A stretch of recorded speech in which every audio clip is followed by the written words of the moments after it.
Some veterans bear visible signs of their service: a missing limb, a jagged scar, a certain look in the eye.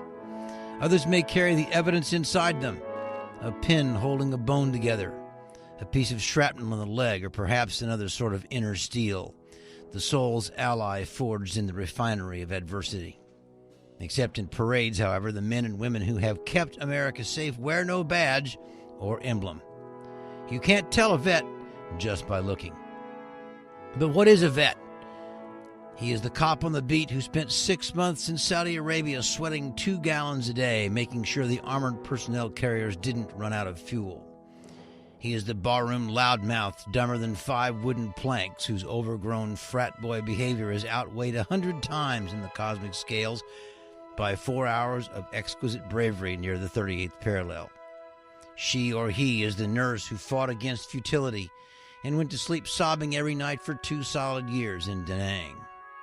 He is the POW who went away one person and came back another, or didn't come back at all.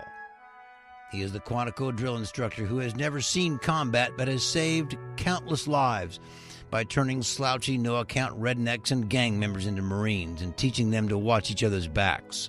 He is the parade-riding legionnaire who pins on his ribbons and medals with a prosthetic hand. He is the career quartermaster who watches the ribbons and medals pass him by.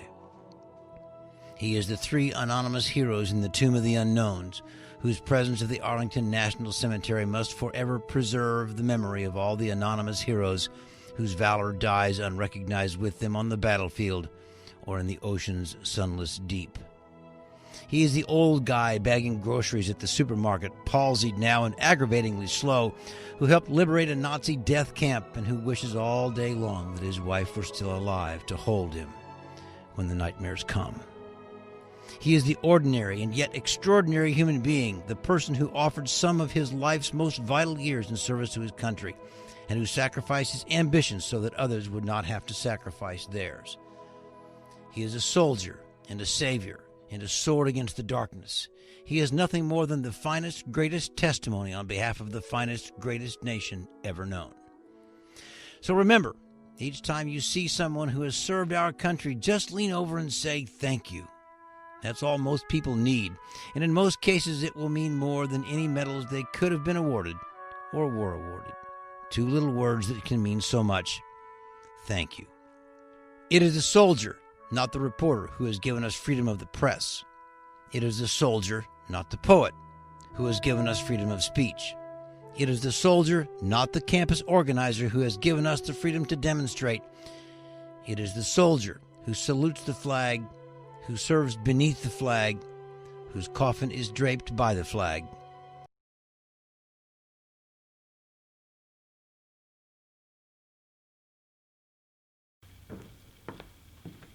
I carry this flag in honor of my grandpa and my uncle who served in the Army.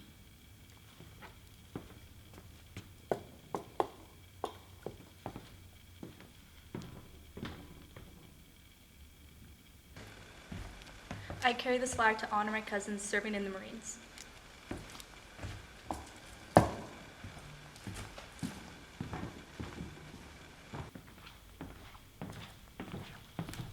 I carry this flag in honor of my uncle and great-grandpa who served in the Navy.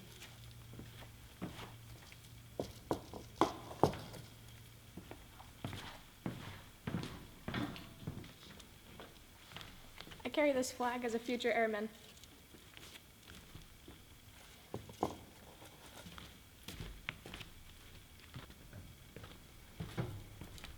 I carry this flag in honor of all the servicemen and women of the Coast Guard.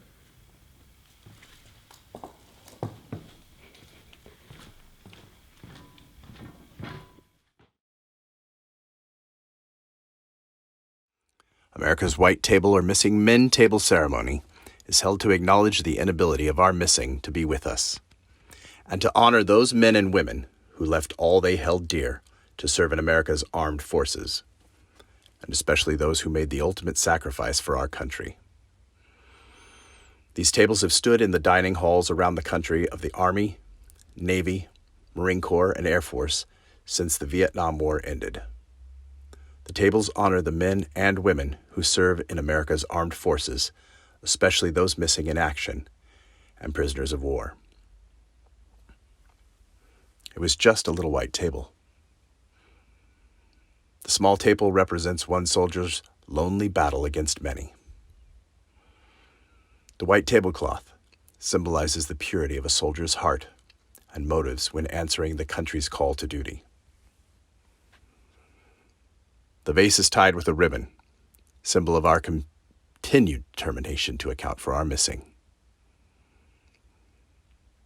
The single red rose displayed in a vase reminds us of the life of each of the missing and the loved ones and friends of these Americans who keep the faith, awaiting answers with hope. A pinch of salt symbolizes the tears endured by those missing and their families who seek answers. The glass is inverted to symbolize their inability to share this meal. The chair is empty for the meal that will not be eaten. They are missing. We lay a black napkin for the sorrow of captivity.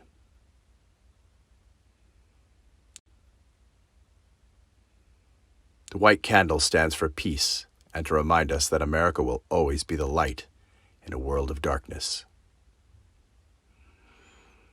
You are not forgotten, so long as there is one left in whom your memory remains.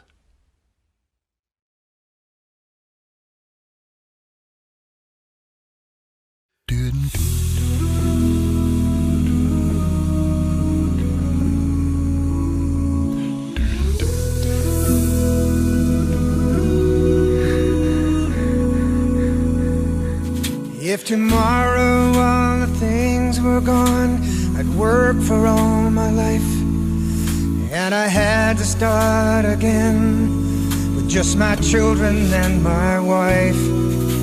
I thank my lucky stars to be living here today, where the flag still stands for freedom, and they can't take that away. And I'm proud to be an American, where at least I know I'm free.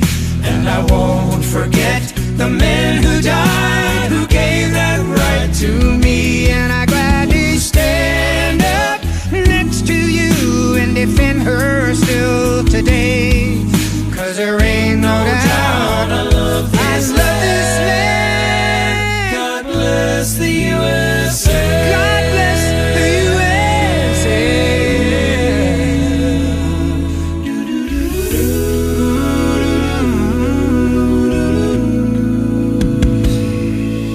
From the lakes of Minnesota to the hills of Tennessee, across the plains of Texas, oh, from sea to shining sea. from Detroit down to Houston, and New York to LA, where there's pride in every American heart, and it's time we stand and say,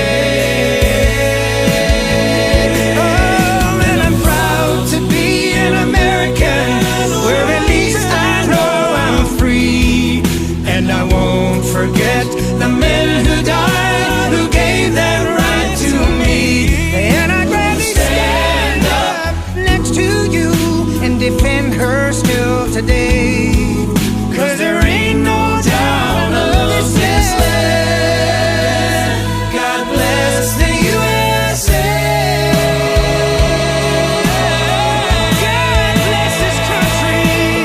And I'm proud to be an American, where at least I know I'm free. And I won't forget the men who died, who gave that right to me. And I gladly stand up Next to you and defend her still today, 'cause there ain't no doubt